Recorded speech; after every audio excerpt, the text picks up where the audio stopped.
정유미 원장님께서 정확하게 잘 말씀해 주셨는데요. 자외선을 이용한 광활성화를 통하여 임플란트를 강하게 한다. 이렇게 이해를 하시면 되시겠습니다.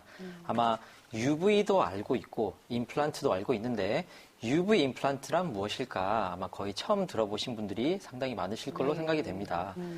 사람이 그 상실된 치아를 회복하기 위하여 예전부터 아주 많은 시도들이 있어 왔는데요. 최근이라고 하기에는 한 50년 정도는 되었지만 1965년 스웨덴의 브레네막이라는 교수님께서 최근에 쓰이고 있는 그런 시스템의 임플란트를 개발한 이후에 많은 경우에 이제 임플란트가 시행이 되기 시작했고요. 그로 인하여 그 다양한 표면 처리 그리고 임플란트의 모양 그리고 다양한 재료를 통하여 계속 많은 발전을 이루어 왔습니다. 그래서 현재는 10년 이상 임플란트를 사용하였을 때 성공률이 90% 이상이 되면은 성공한 임플란트다라고 하는 통계까지 가지고 있습니다.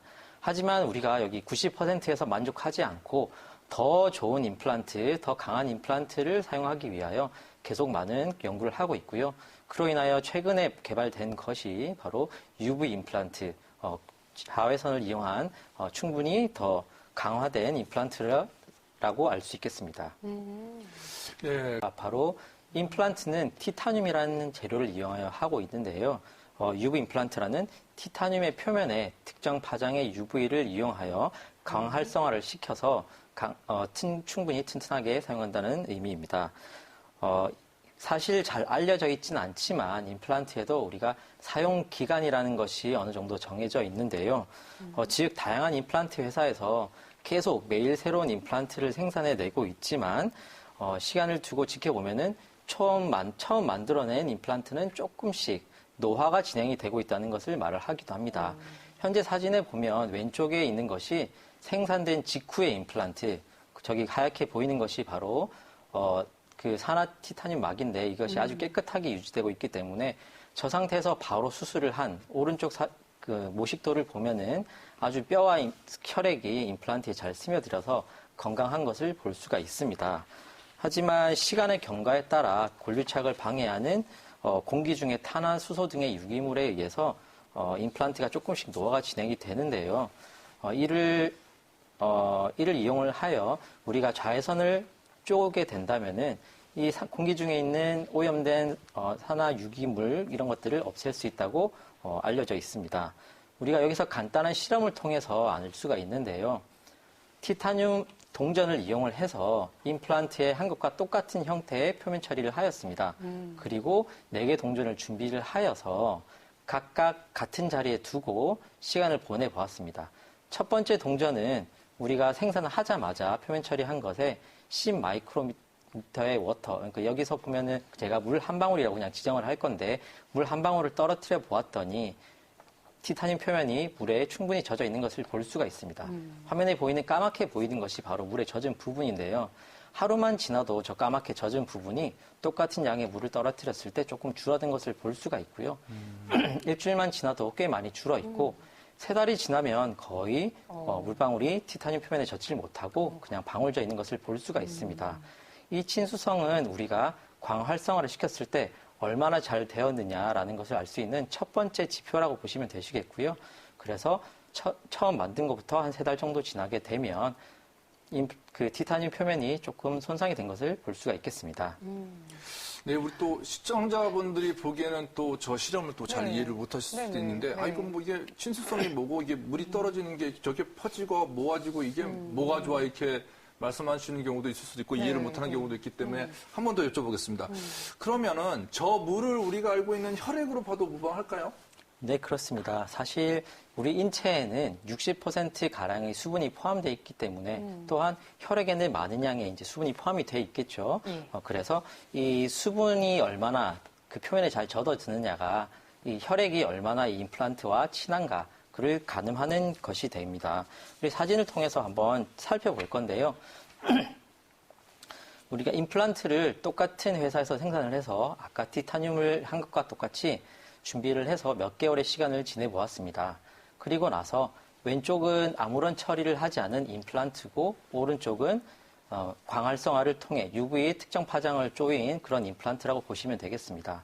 아까 물을 적용한 것과 똑같이 혈액을 적용을 시켜 보았는데요. 왼쪽에는 이 혈액이 임플란트와 섞이질 못하고 동글동글 방울져 있는 것을 볼 수가 있고 오른쪽은 이 혈액이 임플란트 표면에 아주 많이 젖어들어서 골고루 혈액에 들어가 있는 것을 볼 수가 있겠습니다. 네. 그런데 이 혈액에는 우리 몸의 뼈를 생성하게 하는 수많은 세포들이 들어있거든요. 그래서 이 세포들이 임플란트 표면에 젖어드는 것이 아주 중요한데 그래서 이게 혈액만 젖어든 것이 중요한 것이냐 하여서 몇 주의 시간을 두고 관찰을 해보았더니 아래 보듯이 세포 자체도 임플란트 표면에 오른쪽에 보이는 녹색들이 세포이고 노란색 줄들이 세포 연결된 부분인데 훨씬 더 많이 분포된 것을 볼 수가 있습니다. 그러면 이렇게 분포된 세포들이 시간이 지나면 어떻게 될 것인가? 그래서 다시 몇 달의 시간을 걸쳐 지켜보았더니 아래쪽에 보이는 세 번째 줄에 있는 것이 이제 뼈를 관찰한 사진인데요. 파란색으로 보이는 것이 뼈고 까만색으로 보이는 것이 임플란트 표면이라고 보시면 되시겠습니다. 그러면은 까만색 표면에 파란색이 띠를 두른 것처럼 다 둘러싸고 있는 오른쪽에 광활성화된 임플란트가 훨씬 더 뼈와 결합이 좋다고 우리는 볼 수 있겠습니다. 그렇네요. 그래서 추후 이걸 좀 더 이제 앞에 좀 복잡하게 제가 설명을 드린 것 같아서 UV 임플란트와 광활성화를 이제 한 임플란트와 하지 않은 임플란트에 대해서 다시 한번 설명을 드려볼 건데요. 먼저 UV 조사전 임플란트를 보면 왼쪽에 보시다시피 앞서 말씀드린 것처럼 노화 현상이 발생을 하고 있습니다. 네. 임플란트는 많은 회사들이 있어서 각자 이제 생산을 하게 되는데요. 이 임플란트들이 생산이 돼서 우리 병원에 오기까지 그리고 우리 병원에 와서 보관되어 있다가 환자분께서 수술을 하시는 날에 있어서 그 포장을 뜯어서 실제 수술을 하기까지의 시간이 걸리기 때문에 말씀드렸던 것처럼 공기 중에 노출이 되는 부분이 좀 있고 그래서 유기물 부착이 진행이 되고 그로 인한 노화 현상이 발생을 하게 되고요. 이는 결론적으로 골유착을 방해하게 됩니다. 네.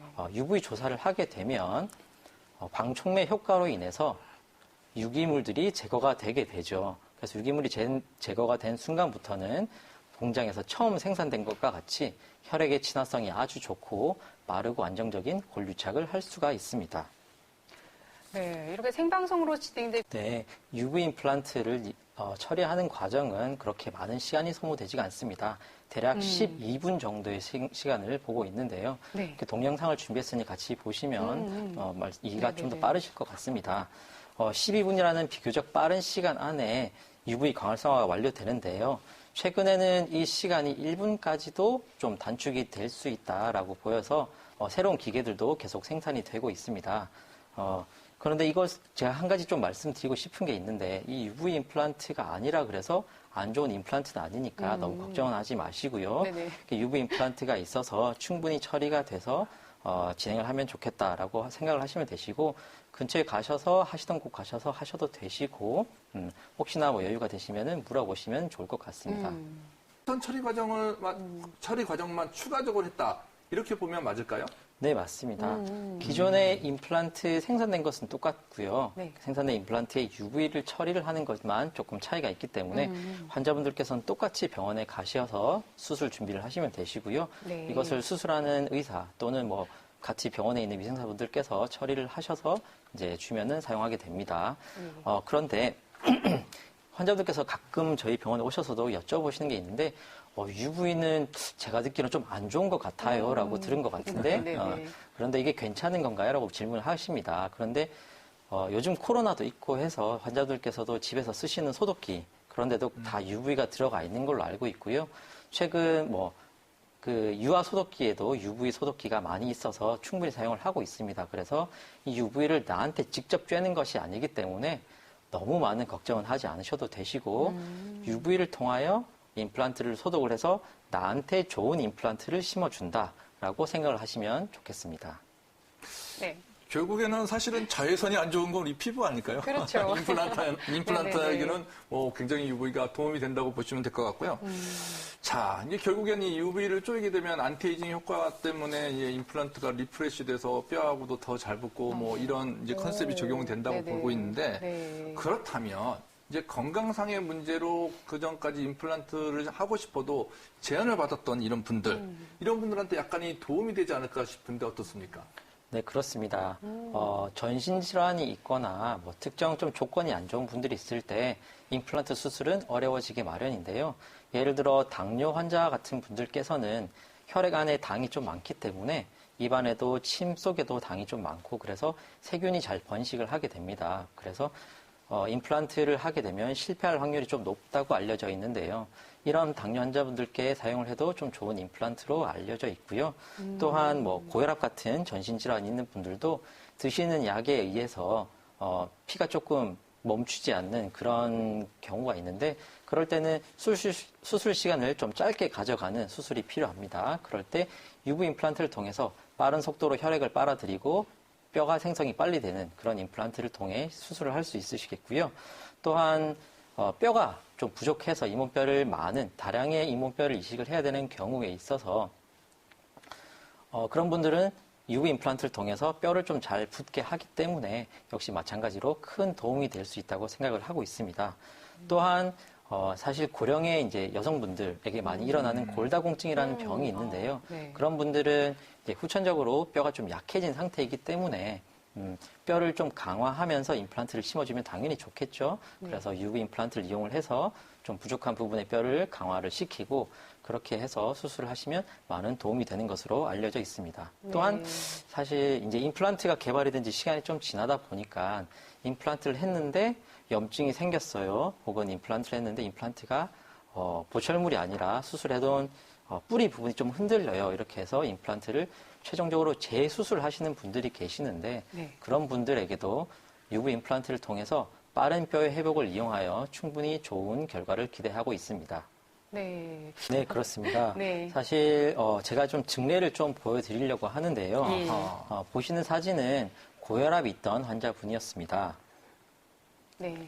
실제 수술을 진행할 때 앞서 말씀드렸듯이 이분은 고혈압 약 때문에 피가 좀 잘 멈추지 않는 그런 상태에서 수술을 하셔야 했고요.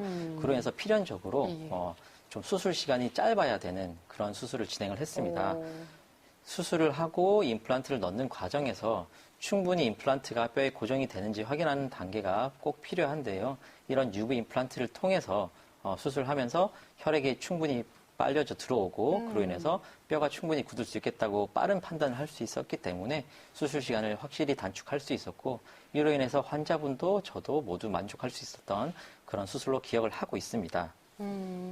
실제로 이 사진을 보다 효과를 얻겠다 이렇게 했는데 지금은 앞으로 향후 이 임플란트의 UV를 가지고 어떻게 미래지향적으로 뭐 연구 과정이 되는지 이것도 되게 궁금하거든요. 네, 그렇습니다. 향후 연구 방향을 이제 제가 말씀을 드릴 건데요. 그전 앞서 제가 사실 한 가지 좀 빠뜨렸던 부분이 있어서 말씀을 드리면, 임플란트를 이제 광 활성화 이제 하여서 사용하는 데 있어서 앞서 혈액만 빨려 들어오는 게 아니라 뼈가 충분히 많이 찬다는 것을 이제 한 번 더 말씀을 드리고 싶어요. 뼈가 충분히 많이 차는 수술을 이제 진행을 하면서 임플란트 2개를 심어서 진행을 했던 수술 증례를 한번 보여드릴 거고요.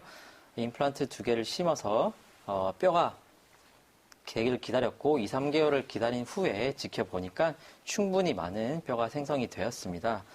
그래서 화면에 보시면은 임플란트 2개가 노출이 되도록 수술을 했음에도 불구하고 많은 양의 뼈가 형성이 되어서 환자분께서 충분히 오랫동안 쓸 수 있도록 배려해드렸던 그런 기억이 있고요.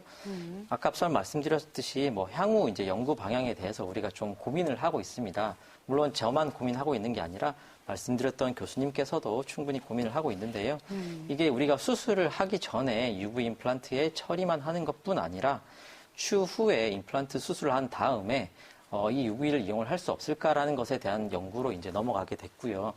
그래서 임플란트를 수술하고 나서 주위염이 생기는 경우가 있습니다. 그래서 임플란트 뼈가 녹아서 임플란트가 노출된 그런 경우가 있는데요. 다음 사진을 보시면 사진에 염증이 생겨서 잇몸뼈가 녹아 망가지고 있는 임플란트의 사진을 볼 수가 있습니다. 임플란트는 치아를 대체한 부분이기 때문에 그 치아가 염증이 생기듯이 임플란트도 마찬가지 염증이 생길 수가 있습니다. 네. 그대로 방치를 하면 임플란트 주위염이라고 하는 것이 이제 생기게 되는데요. 계속 연구되어지는 것이 그럼 이런 임플란트 주위염을 UV를 이용해서 좀 없애보자 하는 것으로 이제 생각을 하고 있고, 만약에 UV를 쬐므로써 혹은 또 다른 자극을 줌으로써 이런 임플란트 주위염을 없애고 새로운 뼈를 만들어낼 수 있다면 한 번 심은 임플란트를 평생 쓸 수 있는 그런 꿈의 임플란트가 되지 않을까 그렇게 생각을 하고 있습니다. 우선은 말씀드렸던 거는 제가 이제 뼈에만 좀 네. 집중을 해서 말씀드렸는데요. 네. 우리가 뭐 이 시간에 앞에 이제 좀 보철에 대해서 얘기를 좀 들었잖아요. 네. 그랬을 때 어버트먼트라고 부르는 접합부가 있는데 그 임플란트의 염증 혹은 치아의 염증은 대부분 뼈가 받쳐주고 있는데 그 사이에는 잇몸에 음식물이 끼거나 세균이 번식하게 되면서 시작하는 경우가 상당히 많습니다. 그래서 네. 그 어버트먼트라는 것은 이 잇몸 연결 부분에 있는데, 그러면 우리가 잇몸의 염증이 시작될 때 그것을 처치해 줄 수 있으면은 뼈가 충분히 오래 갈 수 있고 임플란트의 수명을 늘려줄 것으로 생각을 하고 있습니다. 그래서 우리가 이 접합부에 UV를 중간중간 쬐어주거나 뭐 초음파 처리를 해주거나 해서 치주낭이라고 부르는 안 좋은 이제 잇몸에 안 좋은 부분이 생기면 치주낭이 깊어질 수 있는데, 그런 치주낭 깊이를 감소시켜 줌으로써 임플란트 주위의 잇몸을 더 건강한 상태로 만들 수 있다고 생각하고 있고요. 그래서 치은에 있는 섬유아세포가 활성화되어서 더욱 건강하게 임플란트를 쓸 수 있다고 생각하고 있습니다.